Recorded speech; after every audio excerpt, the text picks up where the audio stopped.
Juízes, capítulo 1. Otniel conquista Debir.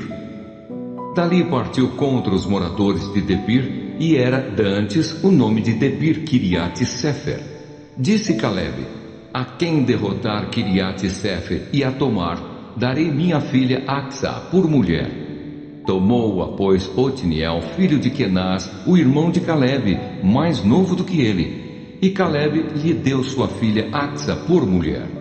Esta, quando se foi a ele, insistiu com ele para que pedisse um campo ao pai dela, e ela apeou do jumento.